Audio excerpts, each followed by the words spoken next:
William Delannoy, bonsoir. Bonsoir. Vous êtes le maire UDI de Saint-Ouen, merci d'être avec nous. Alors vous tiriez la sonnette d'alarme depuis des semaines. Est-ce que la réponse de l'État est celle que vous attendiez ? Écoutez, c'est une première réponse, je pense. Et quand j'entends les mères de famille, c'est la seconde étape qu'il faudra mettre en œuvre. C'est-à-dire que pour l'instant, on est sous une occupation de plusieurs quartiers. Et avant d'envoyer des éducateurs, il faut quand même qu'on retrouve une certaine sérénité dans ces lieux. Donc. Et pour l'instant, les gens sont en souffrance. Ça fait des années que ça dure. Le message que j'ai entendu, c'est on veut être débarrassé de ces gens-là. On veut vivre normalement, on veut vivre comme dans d'autres quartiers de France. Et la République, elle doit être partout.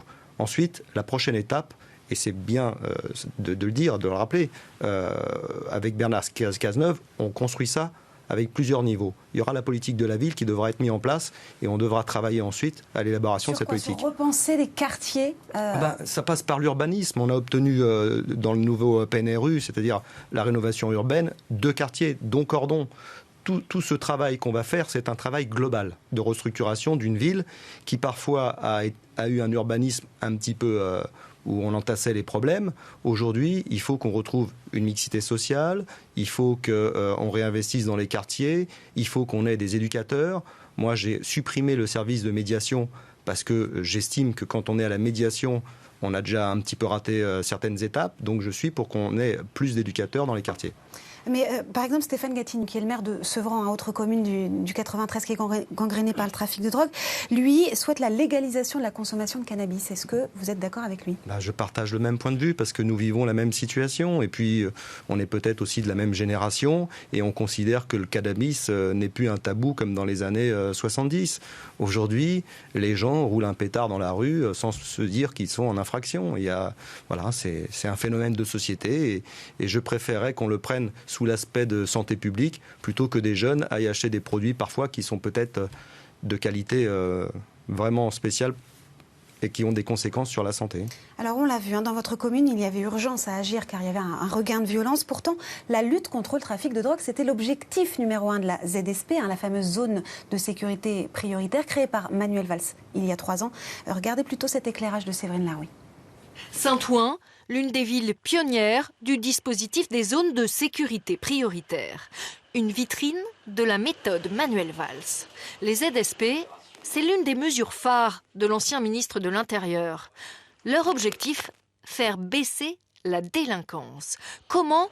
En renforçant les moyens de police dans les zones identifiées comme sensibles et en améliorant la collaboration entre les différents services de l'État, police, gendarmerie, douane, mais aussi justice, fisc et administration. Il y a déjà des résultats à Saint-Ouen dans cette zone de sécurité prioritaire. Il y a des indicateurs qui sont bons, en tout cas encourageants. Il y a une baisse significative au premier trimestre 2015 des atteintes aux biens, des violences aux personnes. Alors il faut être évidemment modeste et humble par rapport à ces résultats, mais ils sont encourageants. Ce sont des premiers pas et des premiers pas importants.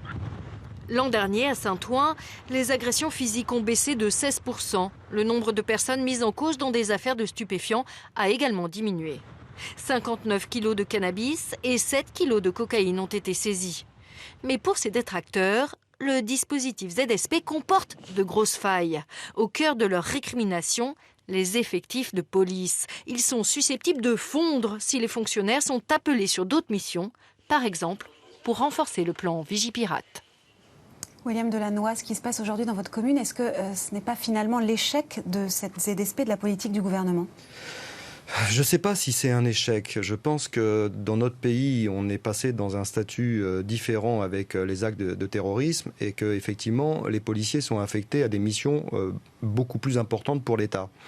Mais par contre, les zones de sécurité prioritaire, chez nous, ce sont restées des zones de stupéfiants prioritaires. Et à ce titre-là, j'ai le sentiment que Bernard Cazeneuve a vraiment envie, et il accélère les choses, pour ne pas être peut-être simplement dans la communication, je l'espère. Et je le dis, et je lui ai dit, si on est simplement dans un effet de communication, aujourd'hui il y a un maire qui cherche un partenaire, demain il y aura un maire qui sera un adversaire. Et je ne le souhaite pas, je veux simplement qu'on règle le problème, parce que moi j'ai des habitants qui sont en souffrance. Merci William Delannoy d'avoir répondu à nos questions ce soir.